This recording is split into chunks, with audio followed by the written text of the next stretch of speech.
Good afternoon, guys. Today we're going to be having a special edition of Tea Time because it was brought to my attention that Tea Time has not yet had a video on tea. So today we're going to be rectifying that. You will notice a change of location. We are in my kitchen. You can only see one wall. I am not going to show you the rest because, well, the rest is quite messy. Not as messy as it normally is, but well, when you have all sorts of gizmos and gadgets for creating baby food all over your countertops and you live in an apartment with not very much counter space, things get a little bit crazy. So today we're specifically going to be talking about loose leaf tea. You will notice I have both of those two middle shelves right here. This is my entire tea collection. It is about half loose leaf tea, half bagged tea. I do go back and forth between the two. With the preference on loose leaf tea, you get a much fresher flavor from loose leaf tea than you do from prepackaged processed teas. Anyway, getting back to the point. It was asked of me recently how someone who, the specific question was, how can someone who doesn't like, who doesn't drink tea, how can they get into tea? And the specific question that was asked to me was, this was someone who preferred sweeter flavored drinks that didn't have that afterbite to it. Now, I know plenty of people who really like that strong, dark, black tea flavor. My daughter's father is one of them. He likes bitter things. So he doesn't like a lot of sugar added to his tea, doesn't like his beverages to be too sweet. So he prefers the darker black teas as opposed to the lighter, fruitier white teas or herbal teas. But I know plenty of people that are in the same boat that I was when I first started. I have difficulty with really, really bitter teas, bitter drinks, period. I'm not a bitter fan. I like savory. I like sweet. I like sour. But I really have a hard time with that bitter flavor because it just lingers in your mouth, and I have some difficulties with some wines because they have that after tannin taste to it as well. I totally hear where you're coming from with this one. I do like the softer, smoother, no bite teas. So I have a few suggestions for you. Most of my loose leaf teas are going to be those ones that don't have, actually all of my loose leaf teas that I have right now don't have that after bite. The chai tea that I had, that one does have a little bit of an after bite to it, but it is very smooth. If you want to try that, it was a blend, and you can go look up what the specific name of it was in my first tea time video. Very, very good. But honestly, for you, I'm going to suggest you try this new tea that I just got, which is hiding from me. It's in one of these containers. It is very important. Wait, no, this is my chai. It is very important that you get a airtight container. As you can see, this has a very, that smells really nice. This has an airtight, light-proof seal. Now, your loose leaf tea, the reason that it is so fresh is because it is kept in airtight, loose, light-proof containers. This is done on purpose. A lot of the aromatics will escape if allowed to be loose. Now, that tea that I told you about in my comment is called Dragon Fruit Devotion. I got it from Teavana. It comes in a little package like this. I'm sure you can't read that because I am on the laptop and it doesn't have that great of a quality camera. But use about 1.5 teaspoons per 8-ounce portion. And now all of these have their water temperature specified on there. Generally what I do is I heat my water to just below boiling with all of my loose leaf teas. Now I'm sure the tea connoisseur out there is going to tell you should put a timer in that and you should get it to the exact temperature and you should let it steep for the exact amount of time and you should use the exact amount that it specifies for it, per the tea to water ratio. But that's not really necessary. So the first thing that we're going to do is you're going to pick out your tea. I'm going with dragon fruit today. Then we're going to heat our water And you always heat your water in, well, you don't always have to, but you want your water to be heated before you put it in the tea kettle. You don't want to, with loose leaf tea, boil the water with the tea already in it. That's going to break it down. It's not going to taste as nice. You're probably going to get some bitter flavors in it, and you want to avoid that. So I've got this filled up with the portion of water that I want. I'm going to go ahead and put it on the stove over here, which is literally right here, and get that heating up while we do this. Now I just turn mine up to high and let it heat up as fast as I want it to. Because honestly, it's super old metal teapot, and it's not going to kill it for me just to throw cold water with it on the stove and turn the heat up super fast right away. Try not to break your tea kettle that you're boiling water in. It's a really bad idea, and exploding hot water is not nice.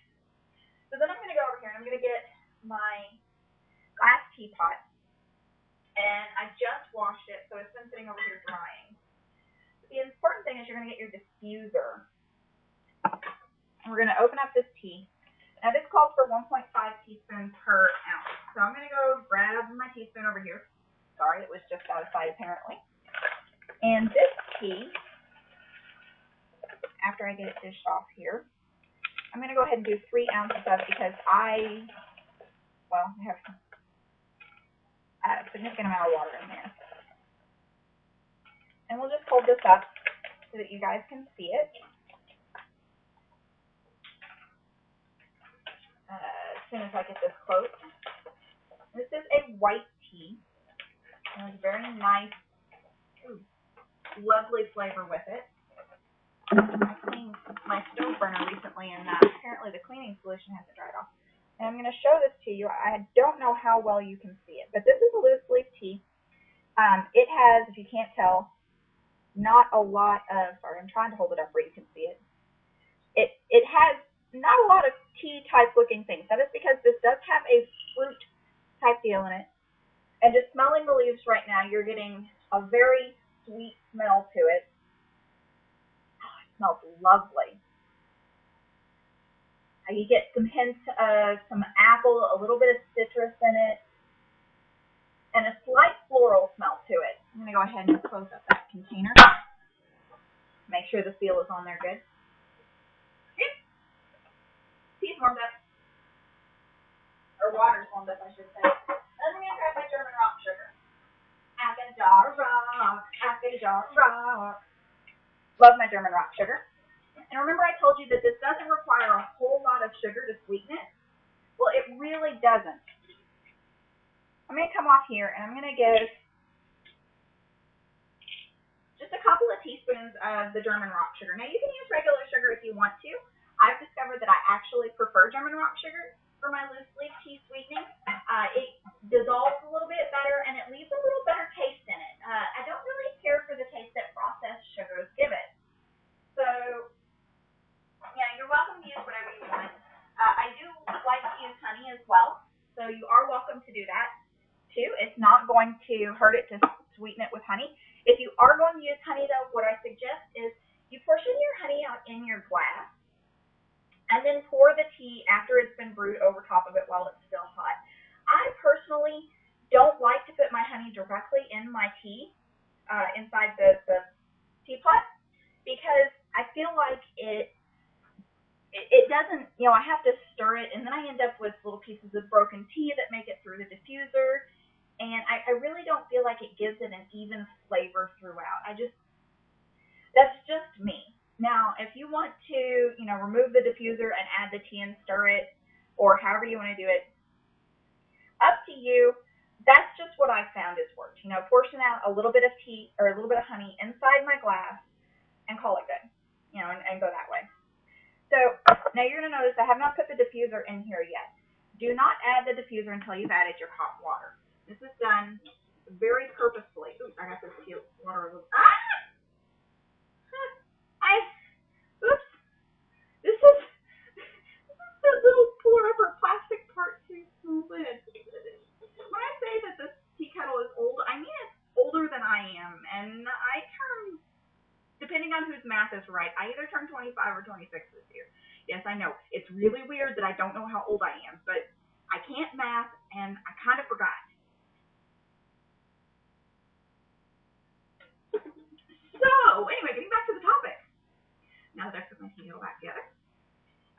water, and I'm just going to go ahead and pour it in here. And this is a little bit hotter than I normally get it. I'm sure you can see it is actually steaming there. Normally mine is not heated all the way up to boiling, but this is pretty doggone close to boiling if it wasn't boiling already. So I got my water in there, and I'll hold this up so you can see. That was quite a lot of water. It's almost a full tea kettle. It's a little bit more than I normally do. Normally I'll, that's hot. Normally I only fill it up to about here, about an inch of water in there.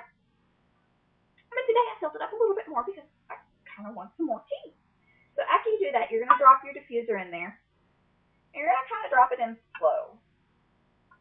Now, all of the teas have different steeping times on them. This one's steeping time, I don't remember how much it was. Oh, I got to go get the thing and pop the lid back open. Calls for 5 to 6 minutes of steeping time. While you're steeping it, you want to kind of agitate it. Shake it up a little. You don't want to stir it, and you don't want to stir it. You just kind of want to agitate it. I'm going to pull this down a little bit so you can see what I'm doing. But you're going to take it while it's steeping, and you're just going to kind of pull the diffuser up and let the diffused tea come out, and then just kind of drop it back in. What this does is it gently stirs the tea around.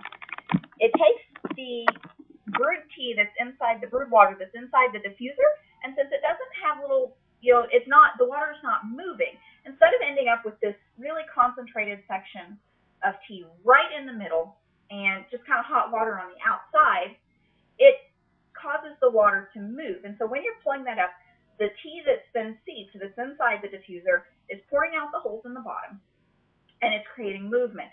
And so that water does this as it's coming out, and it just stirs it up really nice. And you want to do that a couple of times. Generally, you want to wait. You do the first one after you put the tea in there. For if you're steeping for about 6 minutes, you do the first one after you've let the tea steep for about 1.5 minutes, and then you're going to do it again about halfway through, so about 3 or 4 minutes in. And then, of course, when you pull the diffuser out, because you're not going to leave your loose leaf tea in there to continue steeping the entire time you're drinking it. So you're going to pull that diffuser out after your 5 or your 6 minutes, and that's also going to agitate the tea. It'll be the final agitation. Now, again, this is my preference. This is what I have found that works best for me and this particular teapot. You may find that yours needs to be agitated more, needs to be agitated less. Now, with loose leaf tea, you have a couple of different options for what kind of diffuser you have. They make little metal basket diffusers that just kind of snap closed around it, and you drop in an individual mug. They make these glass teapots like this. Oh, and put the lid on it to keep the steam in. Got to keep the aromatics in there. So, like I said, they have the individual ones. They come in a little round wire basket. I don't know where mine went. I forgot to look for it before I started this. I do have one. They also have, here it is. They have these travel mugs. Now, I love my travel mug, but the travel mug has a built-in diffuser right here that locks to my lid. So I put my tea in there. I would fill this up with water just like I did there, and then I just kind of lock this on. Now, I don't have to agitate it when it's in this for the reason that as I'm carrying this around, I'm moving it. If I've got it in my car, even if it's in the cup holder, the car is vibrating as it drives, which is going to vibrate this, which is going to create movement, which is going to agitate. Good stuff. So, you have a few different options for how you're going to do that. You can get a teapot like mine that has a diffuser built into it. You can buy a diffuser to add to your teapot that you already have at home. You can get a travel mug like this, or you can get one of the little wire baskets. Now, each of those have pros and cons. Obviously, my glass pot here, with its glass diffuser, has a risk of being broken. It also has, and I'll show this to you in a little bit, it has 3 little slits on 4 different sections of the pot, one in front, one in back, and 2 on the side. One on either side, rather. Now, I've discovered that with some of my finer grained teas, the slits in my glass diffuser can get clogged with that. And then when I go to pull it up, I end up with water that just kind of sits in my diffuser as I pull it up. And that doesn't work at all because the water has to flow through the thing. And that gets a little bit annoying. But that is only with my finer grained teas. You won't see that problem with this tea today. Now I want to go ahead and show you this before I diffuse it. This is already getting a nice, rich color. In fact, this looks more like a red tea to me than it was a white tea. I don't actually remember what type of tea it was, but it is a very fruity tea. And we're going to go ahead and agitate it again. Just kind of let that water go through. This actually has, oh, that smells so good. This actually has little bits of apple in it, and that might be dragon, I don't know. It has different bits of fruit in it, and it smells very, very fruity.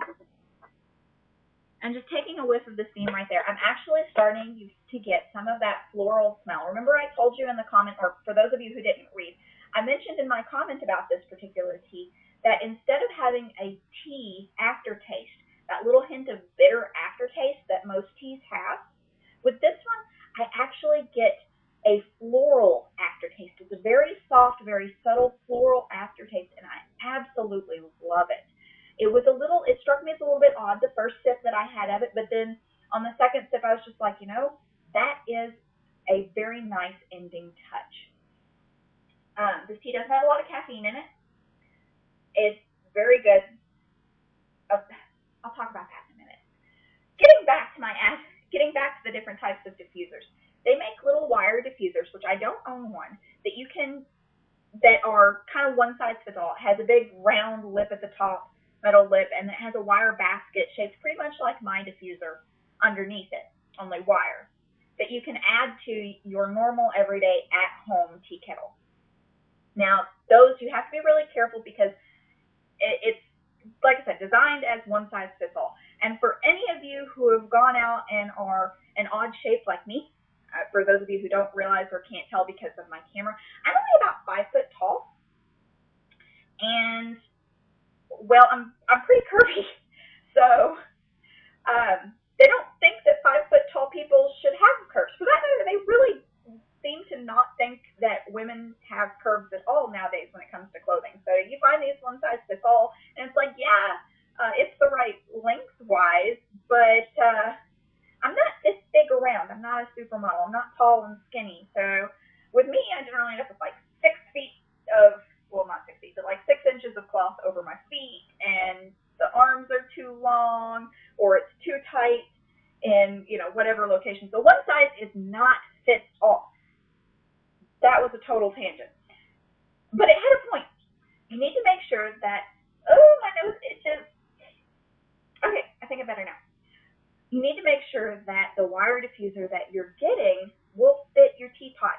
Now, this is going to sound really odd. You're going to feel really silly walking into the mall or the tea shop or whatever, carrying your tea kettle and being like, I want a diffuser that fits this. So you don't have to do that. You can, take it home and test it and, not take it out of the packaging and be like, okay, I think this will work, or I think this won't work, and then take it back if it doesn't work. Make sure you ask about their return policy. Or you can do the smart thing that just occurred to me and, measure the opening of your tea kettle and then take that measurement in there and be like, this is the diameter of the size that I need this to fit on, and then measure the thing while you're there, and that would probably be a little bit less embarrassing. So, yeah. The downside to, and I'll get into this with the individual size one, the downside with the wire mesh diffusers is they have a bigger opening. Now, this means that it's not going to get clogged as easily with your finer grained loose leaf teas, but it also means that your finer grained loose leaf teas are going to just kind of fall through the edges. Now, if you don't mind not being able to drink the last little bit of your tea that you've brewed up, that is perfectly okay. Personally, I get a little bit frustrated with it when I get to the bottom of my mug or I get to the bottom of my tea kettle and I've got grains of tea in the bottom. My tea is supposed to be liquid and smooth. It's not supposed to be gritty. So that's the downside to that. Now, you can weigh the pros and the cons there. It is going to be cheaper to go that route than it is to get a tea kettle with a nice diffuser like my glass one. Now, I did get my glass tea kettle on sale. It was part of a Mother's Day sale, and it only cost me about $30 or so. But generally, the tea kettle that I have, I think it runs about 45. So, that's a little bit expensive if, you're in college or you're running on a tight budget. That's a frivolity item, and if you're like me, you're going to have a hard time sitting there going, I don't really need it. I want it, but I don't need it, and I really don't want to spend that much money on it.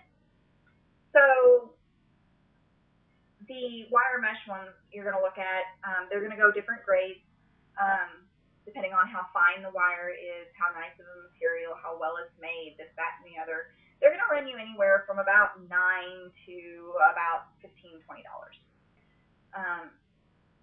With, like I said, the $15, $20 ones being a finer mesh, less likely to have your tea float through the holes, better made, better quality, probably a name brand,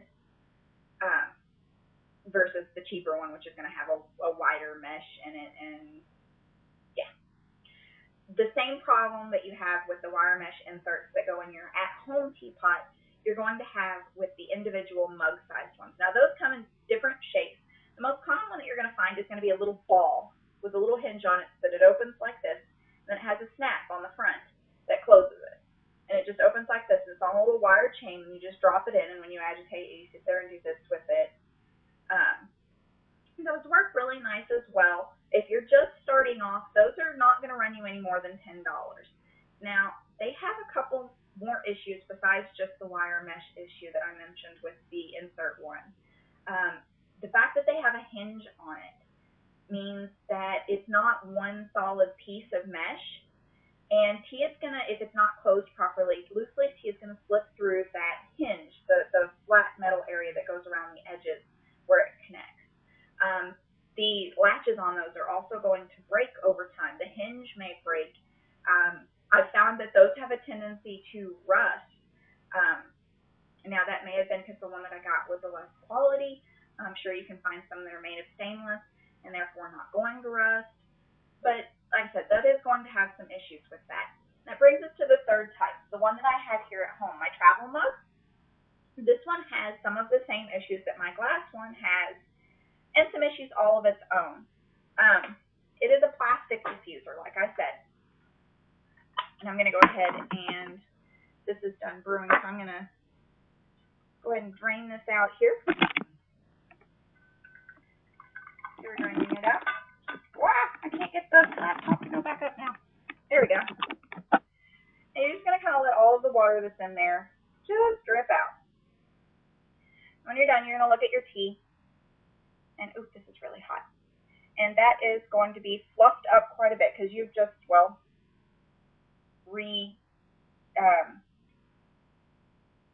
hydrated. There we go. You've rehydrated it.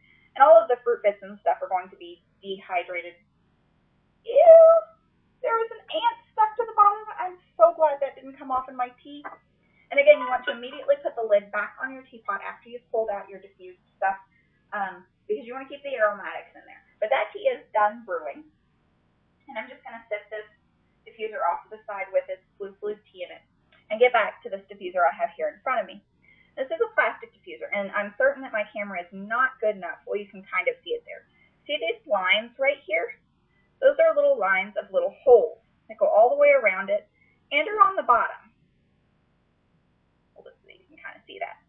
Now, these holes are rather small, and I end up with the same issue with my plastic diffuser that I have with my glass diffuser. If I'm using a really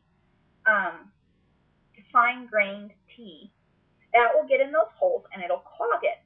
And that will mean that it doesn't agitate the way that it should. And so I end up with super concentrated tea up at the top of my glass that doesn't go all the way through it. Now, the other problem I have with this is because it is a long, narrow tube, it is harder to get it to agitate and get the water to mix all the way from top and bottom. And of course, I don't want to sit here and shake it. So, you stir it, swirl it like this, but that's still doesn't always diffuse the tea all the way. And the third issue that I have with this is the fact that it is a plastic diffuser. Now, for those of you who have paid any attention at all, things will have a different taste depending on what kind of container you're drinking them from. If you drink, um, the thing that I've noticed it the most is when drinking like alcoholic beverages, but it happens with any beverage. If you drink from a plastic glass, that's going to have a different taste than if you're drinking from a glass, or if you're drinking from a metal glass. You know, different containers will throw different tastes into your drink. And the plastic I've noticed with this, and I'm sure it's a decent grade plastic, but I have noticed that my tea tastes different when I diffuse it in this little plastic diffuser as opposed to when I diffuse it in my glass tea kettle. And I vastly prefer the taste of when I diffuse it in my glass tea kettle. I don't know why, I just do. I also prefer it to the taste of my second teapot has a wire mesh diffuser. In fact, why don't I grab that real quick? Because I have it right over here, and just give you a show of that. You can kind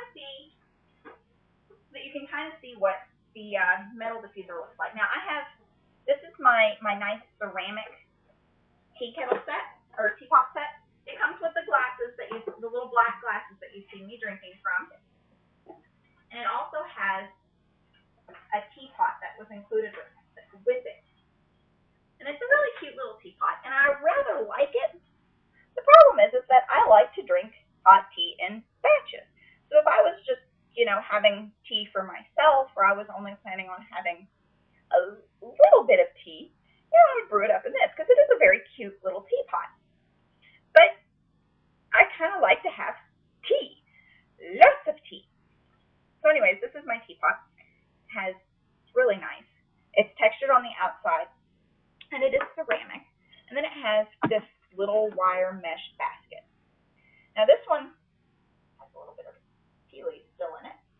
Apparently, I didn't get all of it out of the wire mesh basket last time. Whatever. As you can see, this one is a fairly nice. Whoops! I need to find the camera. It's a fairly nice diffuser. It has very fine wire, very thin wire, very closely meshed, and this is the little metal lip that I was telling you about. Now, this one was specifically designed to go with this particular teapot. So that mesh or that wire lip is smaller than what you will find on the ones that you will buy in the store that is one size fits all. The difference between those is it's going to have this little wire basket just like this, but then it's going to have like a 1-inch lip on it. And that poses a couple of different problems. Like I said, one size is not always fits all. You might have the issue of when you put it on your teapot, instead of it sitting right like that, to where it sits right inside, you can get the lid on no problem. You might have the problem of that lip goes out too far, so you can't put your lid on it. That is a very big problem. You might also have the problem of, like if I tried to use this diffuser in my standard pot over here of, hold this up, it just falls right through. And that also does not work. So that's why I was saying that you need to make sure that your diffuser is going to sit on your teapot, but isn't going to make it so that you can't put the lid on it, and isn't going to make it so that you can't, and it isn't going to be so that you can actually put it in there. I'm going to set this in my sink over here because it does need to be washed. Because it does have that grained tea in it. But anyway, that's that. My third issue with this is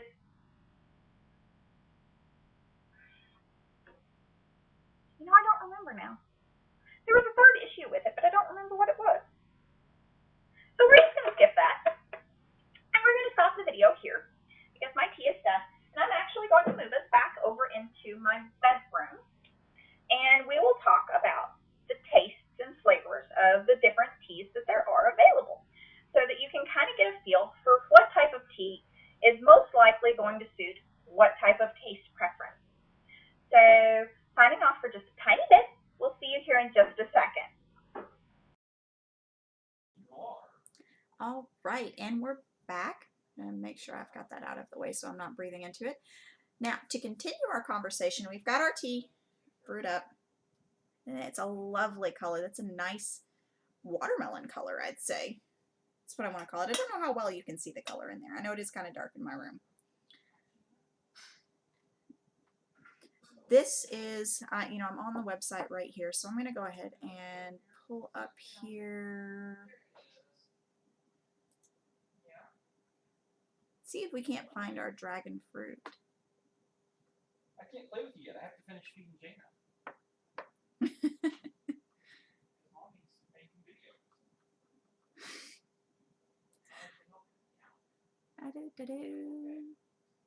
I could look it up by its name, but then it doesn't show up in the as a type of, here it is. Yes, it is an herbal tea. Ooh. So is my citrus lavender sage, by the way, which is also another of the teas that I recommend that you try if you like a sweeter, fruitier flavored tea. If you watched my video where I was drinking that particular tea, my stepdad described it as melon tasting, and after he described it that way, I was like, yeah, it does kind of have a melony taste. I like that. So I use a company called Tivana, which is where I buy almost all of my loose leaf teas. There are a lot of different companies out there that do that. There are some specialty shops. Tivana just happens to be the chain that is in my local neighborhood that I can utilize. And it's the one that I discovered first whenever I came back home. When I lived in California, I actually used a local tea brewing shop. There was a lady who owned a tea shop, small business tea shop, not too far from where I lived, and it was only about a 15-minute walk to get there. So I would walk down there, and she had free Wi-Fi, and I'd walk down there with my laptop, and I'd have tea. You know, I'd buy it by the glass. I didn't actually brew it at home, but I'd buy it by the glass there and play on my laptop. It was lots of fun. So there are lots of different types of teas out there. There are the mates, and I'm probably going to butcher this, rubios, the herbal, the black, the oolong, green, white. Now you heard me refer to this tea as a red tea. That was mostly just me talking about the color of it. I didn't remember from when I bought it the other day how light of a color that it had. Different teas after they're seeped will have different colors to the tea. Obviously, green teas are going to have a greenish type color. Black teas will have a darker color. And white teas will have a really light color. Different teas have different colors that they are. That's not necessarily what they're classified as. And they all have different aspects to them. So, you know, they'll have different caffeine levels. They'll have different taste types. Just different features. I recommend people who prefer sweeter teas to try white and herbal teas. Those are the teas that I've discovered have a little bit of that sweeter taste to it. Now, there are also teas that are designed to be served at different temperatures. Tivana right now has out their summer series, which is designed to be served cold. They're iced teas.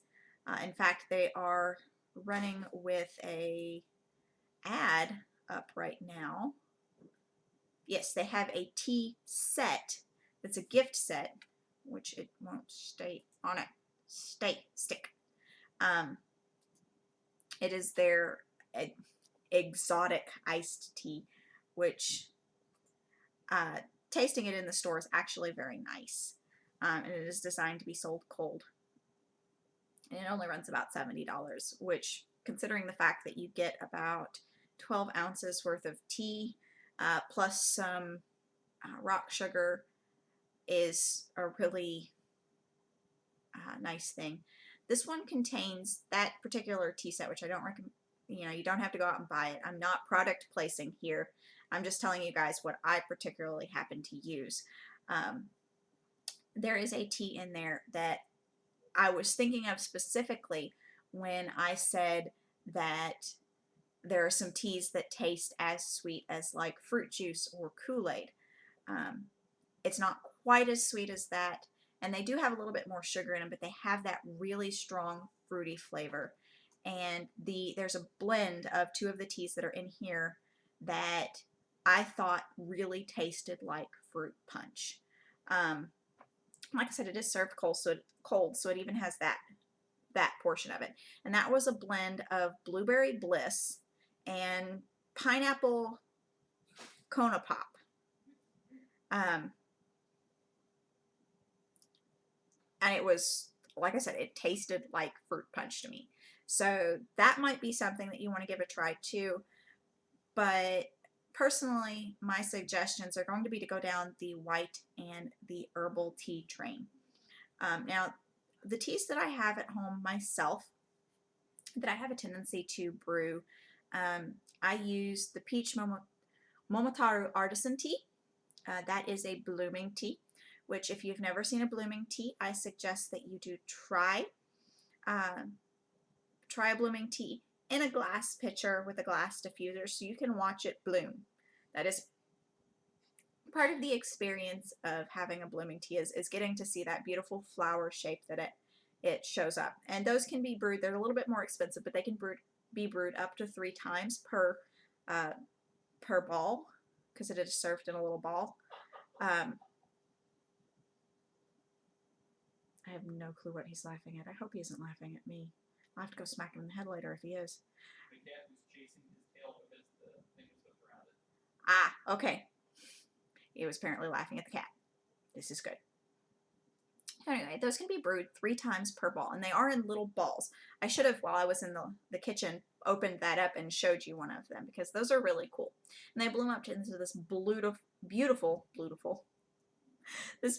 flower shape, which is, it doesn't look like a flower, and it doesn't have a floral taste, but it looks really pretty inside the glass.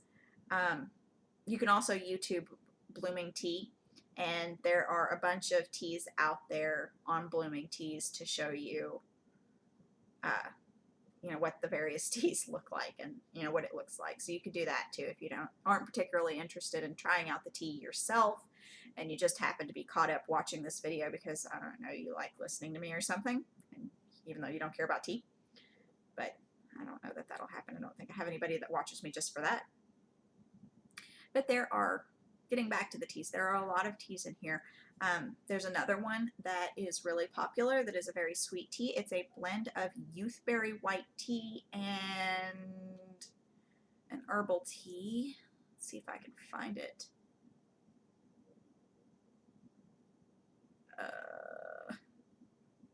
Because I don't remember.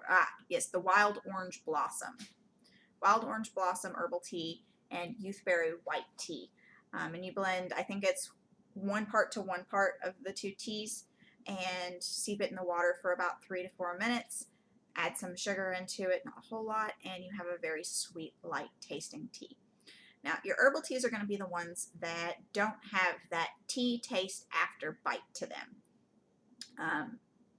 to where it has that tannin flavor that your mouth feels like it's kind of puckered or dry. That's what a tannin is. Or that's what a tannin does. I don't actually know what a tannin is. Whatever.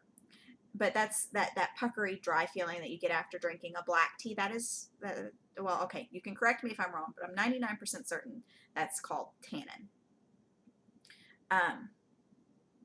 And your herbal teas aren't going to have that feeling. Now, that is the taste and the feeling that kind of off-puts me with a lot of teas.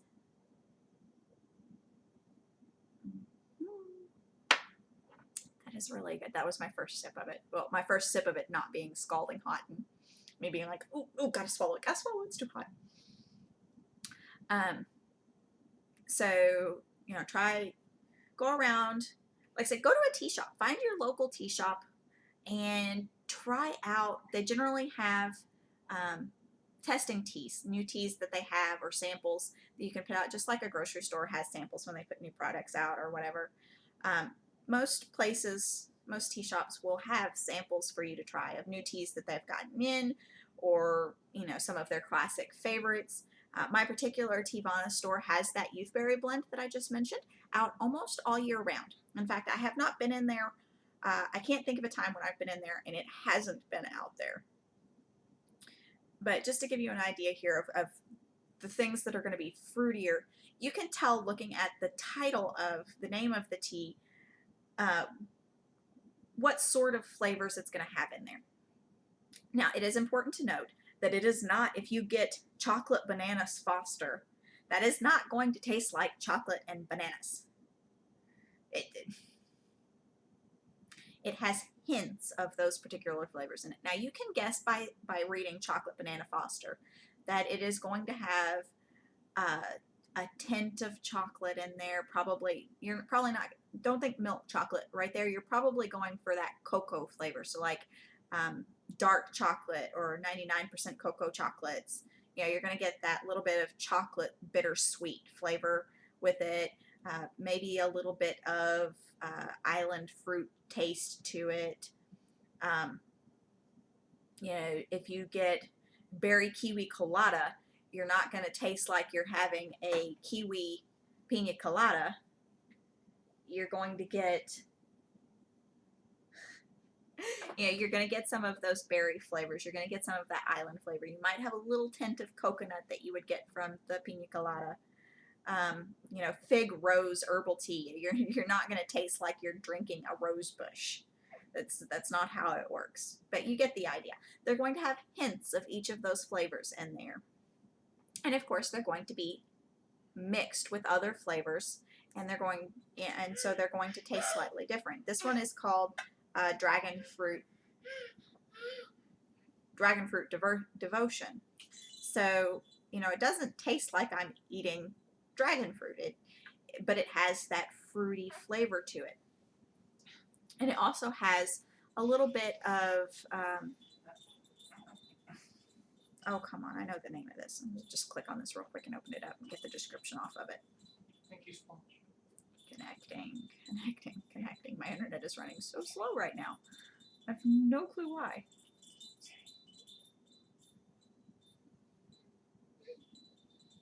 He's trying to run away with it. Is that funny, baby girl? Wow, why is it going so slow? That can't be my internet. That has to be their website. Da-da-da-da. It's got rose petal in it, rose petal and magnolia in it. Now, before you get freaked out about the fact that you're drinking flowers, it is a common practice in herbal teas to use flowers and other herbs in your tea. So, don't freak out about the fact that you have magnolia in your mouth. You don't actually have magnolia in there. You have waters that's been seeped through a little bit of magnolia flower or magnolia leaf. And it's the magnolia and the rose that, remember I said it had that floral aftertaste to it. That's what that is. And when I say floral aftertaste, it doesn't taste like you chewed on a flower. It has, well, here, I'll just tell you what I taste. So the first taste that you get is that sweet, fruity flavor. Think exotic island type fruits. I mean, you've got some guava, some strawberry,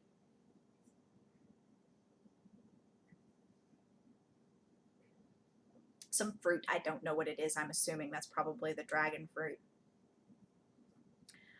A little hint of like maybe a cranberry type flavor in there. Overall, very smooth. And then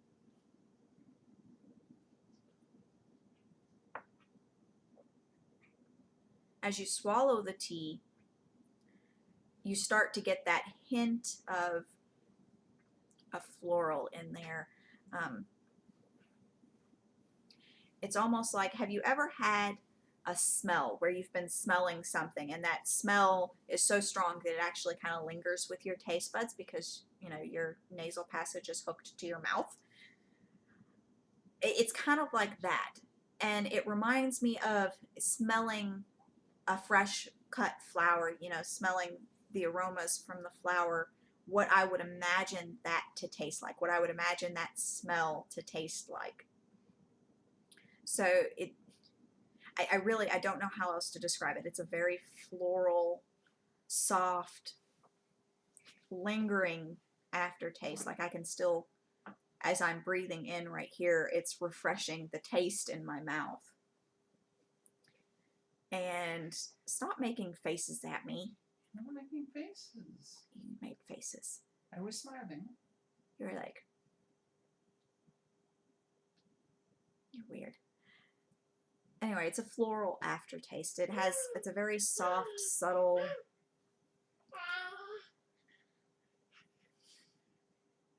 There's not a word for it there, okay? I'm sure if I was speaking like Japanese, there would be a word there because Japanese have a different word to describe everything. Are you excited, baby girl? Is it a memento? Huh? A memento? Num numto? Memento. Memento. Yeah, like a really kind of soft reminder. Yeah.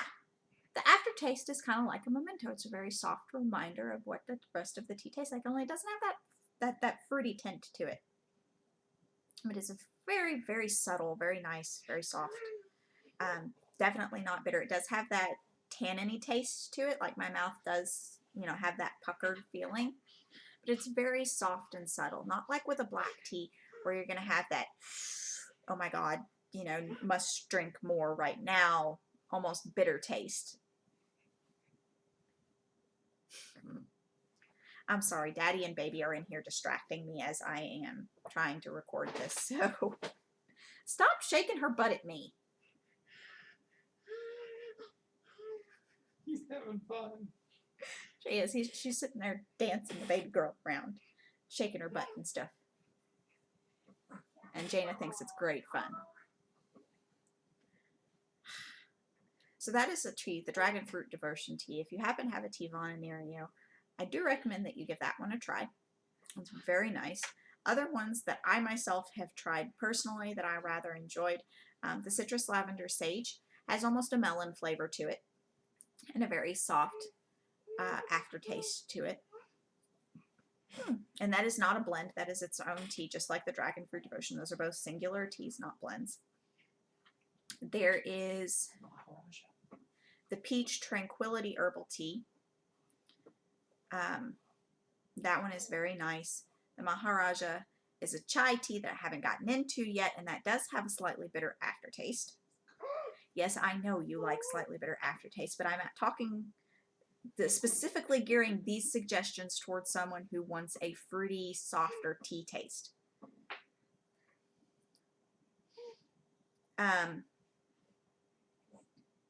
Ooh, strawberry lemonade herbal tea. I might have to give that one a try. That sounds yummy. You were just drooling everywhere. Where's the other one?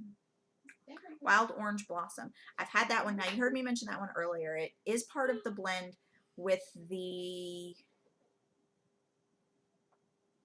word that I can't remember right now. The white tea.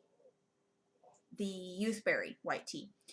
But by itself, it does have a very nice, subtle citrus herbal blend feel to it. Now, that one I have to add a little bit more sugar to than I do to other teas, simply because that citrus and the herbal taste to that one is a little bit stronger to me, and it's just slightly off-putting. So I have to be careful with that one.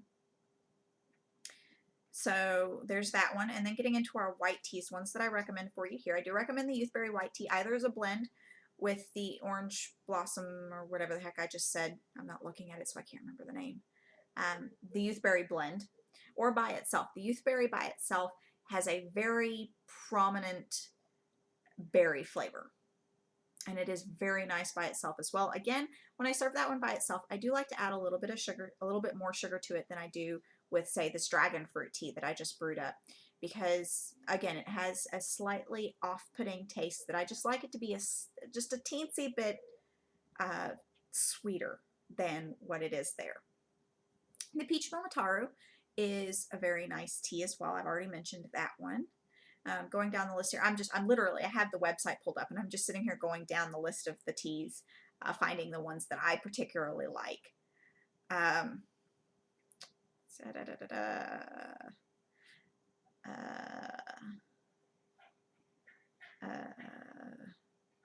where's the other one that I like in here?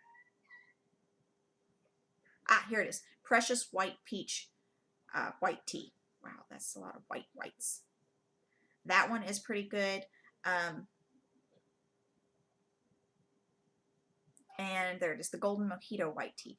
Those are both pretty good as well in that particular blend. I myself am not a big fan of green teas. I'm a little bit odd that way.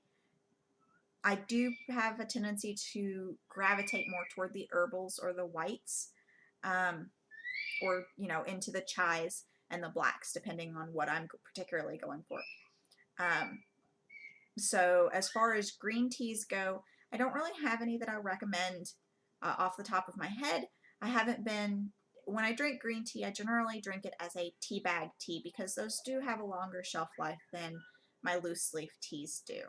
Or at least the teas that I do, the teas that I buy do, because they have the individual aluminum interior sealed off airtight package on the outside of them. But, you know, just looking at the names here, you're going to be able to pick out the ones that you probably are going to prefer more than the other ones. Like, just looking here, Peachberry Jasmine Sutra Green Tea, Superfruit Unity Green Tea, Blackberry Mojito Green Tea, you know, stuff like that is going to have, it's probably going to have that, the fruitier flavors added into it. There is a green tea that I don't particularly mind. I have to really be in the mood for it, but I don't mind it too much. That is in a bagged tea, and it is an orange, a citrus flavored green tea. I don't particularly remember what the name is right now, again, because I'm not in my kitchen looking at the tea bag, which has the name plastered right across it. I'm really, really bad with names, even when it comes to my teas. You know, just go through. If you prefer the fruit flavors or the sweeter flavors, look for things that have a fruit flavor in them. You probably want to avoid black teas. They do have that bitter aftertaste.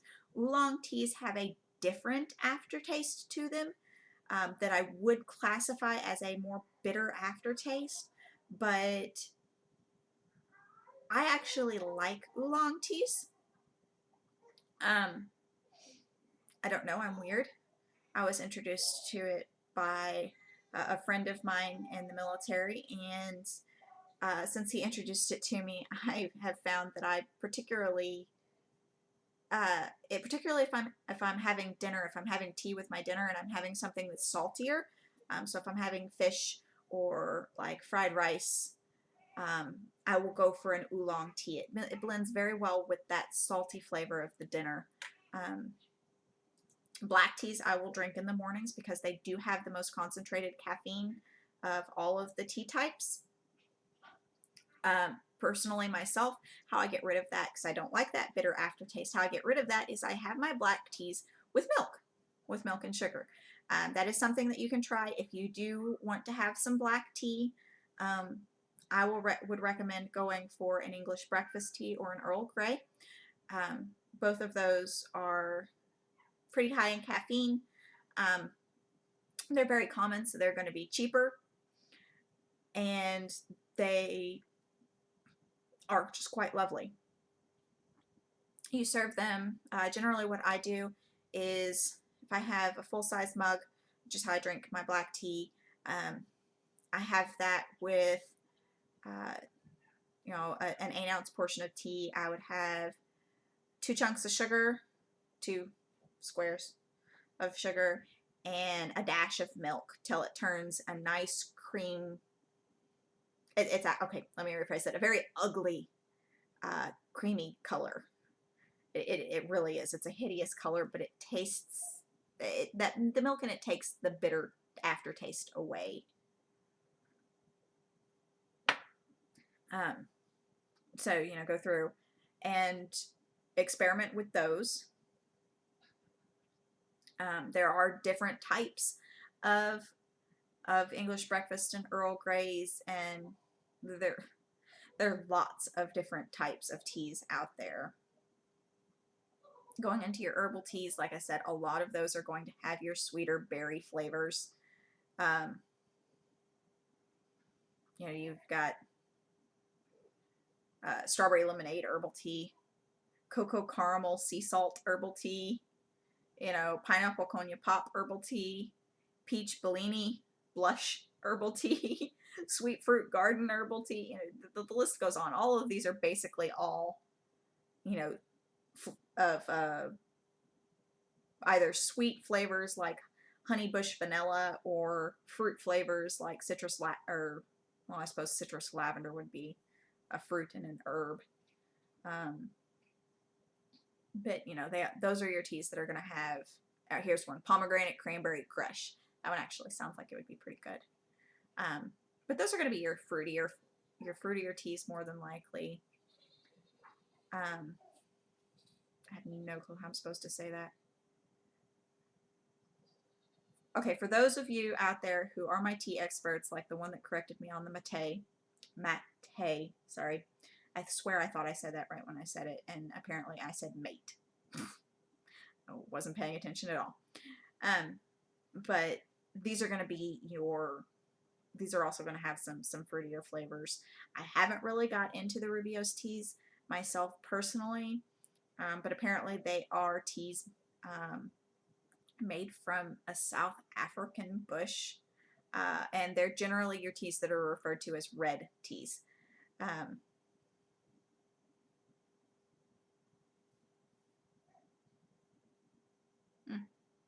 Interesting. Sorry, I got caught up reading on it. And these teas are going to have flavors that are going to be, you know, different ones. Like they have mudslide. They have a tea that is called mudslide tea. So supposedly it should taste like a mudslide. There's tropical nut paradise, cranberry Singapore sling, apple lemon pomegranate, blueberry bliss. That was the one that I mentioned earlier with the blend served cold. Lots of different things in there. So, you know, you go there and then you have your mates. And you're going to have some fruit flavors in these too. This one comes from a shrub in Argentina. Oh, cool. Apparently this one is naturally served in a gourd with a filtered straw. So they just put the tea inside the gourd with the water, and they have a straw that has a filter in it to keep the little pieces from getting up. That's kind of cool.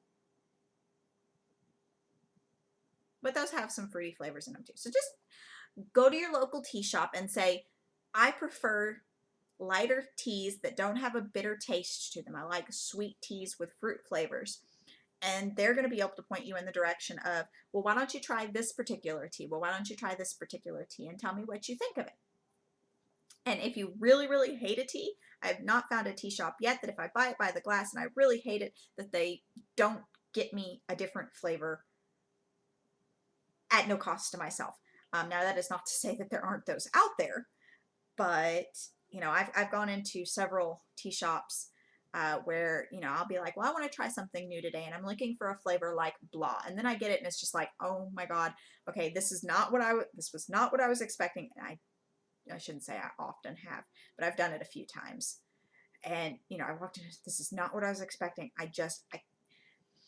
can't drink this. You know, it's just a flavor that I really don't like. Like I went in one time and I was like, you know, I really want an island type flavor, and I didn't go into specifications, and they gave me this tea that tasted like coconut. And for those of you who don't know this, I can't stand the taste of coconut. The taste of coconut, even if there's no coconut in it, will make me gag and nearly make me throw up. And it had such a prominent coconut flavor that I was just like, I can't do this. And that very rarely happens to me. And it's pretty much only with coconut stuff. Like I can't even drink I can't drink coconut flavored rum. If I get a mixed drink and it has coconut flavored rum, I have to send it back and have it made without the coconut rum, because the artificial flavoring of coconut in it triggers that gag reflex. It's really bad. That's how much I can't stand coconut. So, yeah, go experiment, have fun, come back, definitely let me know what teas you liked. If you want me to go out and try a particular tea, I will do my best to find it and give it a shot, and I'll let you know what I thought of it and what flavors I got from it, how much sugar I ended up wanting to use for it, or how much sugar I didn't use for it. I do have teas that I don't use sugar at all. And oh goodness, I have a lot of tea left to drink. I got so busy talking about tea, I didn't drink my tea. That's okay. I will drink it after I get off here. If you have any questions about tea, or if you have a particular tea preference, you want to know what I recommend for you to get into, definitely get back to me. I will respond to you. I do my best to respond to all of my comments if I feel that they need responding. If you just pop up and say, hey, I really liked your video, or hey, I really didn't like your video, or hi, I'm Bob and I like you, I'm probably not going to respond because there's nothing to say to that other than thank you. And I generally throw a generic thank you to like everybody whenever I post those, because there are lots of people that say yes, like videos, or otherwise general compliments. And thanks for complimenting, guys. I really appreciate your comments. I think it's kind of cool that I get lots of comments. I'm rambling. I'm going to sign off now. I'll talk to you guys later. Someone asked me to do a video on management style. It is coming. I promise. I haven't got it done yet. I'm still trying to figure out how the heck I want to go about this one. Because I honestly hadn't really thought about managers on that particular level. Now, managers to me have always just been a part of the chessboard that was there, you know, a cog that was there, but not really one that I paid too much attention to unless they were just a really horrible manager or really awesome manager. So I'm doing some thinking on my part. What makes a good manager? What makes a bad manager? What makes those managers that you don't even know exist? What my ideal manager type would be, etc., etc. I am working on the video. I promise it will get done eventually, but be patient with me on that one. It may or may not be my next tea time. I don't know. And just don't think that I'm not responding to you. I promise I am. Okay? So I'm going to sign off here now, guys. I'll talk to you next time. I hope you've enjoyed this video with me, or this session of tea time with me. I do hope that you go out and try some loose leaf teas. They are fantastic. They have a much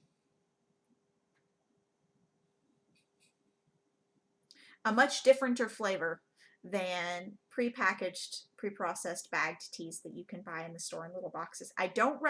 It's not that I don't recommend that you go out and get the pre-packaged bagged teas. I do like those as well. But like I said, I have discovered that the loose leaf teas will give you a much wider variety, a much fresher flavor. I do like the loose leaf teas. So give them a try. Give some of the prepackaged teas a try if you want to. And go find a tea shop, guys. Get experimenting with our teas. You'll really love it. Well, okay, you might not love it, but I really hope that you love it, because tea is something that I really like, and I wish I could share how much I like it with everybody, which is why I made this video. So signing off now. We're going to go ahead and say goodbye and pachoo.